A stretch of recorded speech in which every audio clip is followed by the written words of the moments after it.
Asia is by far the #1 focus for us. It is core to our mission and core to our business. Very few people actually realize that 44% of the world's meat is consumed in Asia and growing very quickly. So food safety, food security are big challenges over here. So when we started the company and we launched our first product in 2016, a year and a half later, we launched here in Hong Kong, one of the heaviest meat-eating markets in the world, to start building our Asian presence. And so #1 by far for our international focus is here in Asia.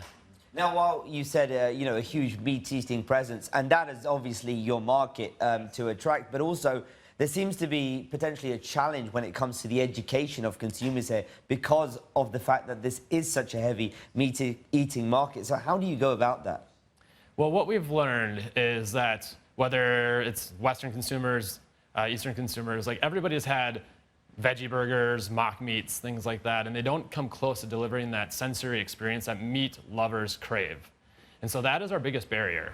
And so for Impossible, we've spent the last 8 years building a platform to understand the fundamentals that drive the flavor, the texture, the cooking properties of meat, so we can create products that are better just based on taste than anything an animal can ever do. So the first things that we have to do coming into a new market is build that credibility that this is not the plant-based products of the past. This is meat made a better way, meat made from plants.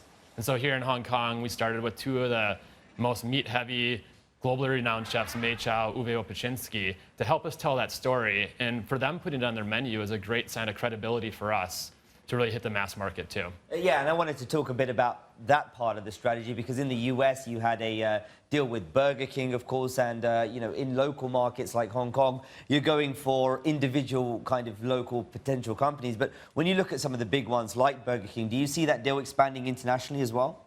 So for us, our mission is to really replace animals as a food production technology by 2035.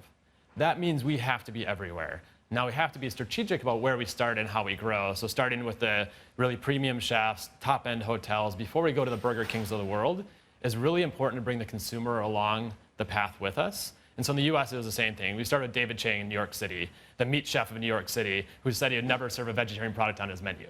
And that sends a message. And that opens up the opportunity for places like Burger King. So as we expand nationally, places like Burger King internationally are going to be huge, huge businesses for us. And another prong of your expansion strategy, particularly in the US, of course, is around this retail strategy you were talking to me about earlier, getting into supermarkets. How's that going, and how are you rolling that out across the US? So when we went to market, we took a very different approach than typical food companies did, and we started with the restaurants. And we really branded through restaurants to build the credibility as a delicious food. And it's worked. So now, by far, the biggest question we get from consumers is, when can I pull Impossible into my home? When can I taste it and cook with it myself? And so as we've scaled up this year, our demand has just skyrocketed. So we launched Impossible 2.0 at the Consumer Electronics Show in Las Vegas in January. And it's better flavor, better texture, better nutritionals, more scalable, more versatile. It really works than anything. You can make dumplings, meatballs, burgers, tartare, really anything you do for meat. So that was important for us to have before we really went into retail.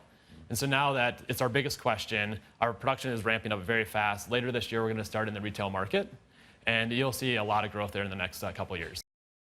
Hi, I'm Emily Tan, and thanks for watching CNBC. You can check out more of our videos by clicking on the boxes on the screen, and don't forget to subscribe to the channel for more. Thanks for watching.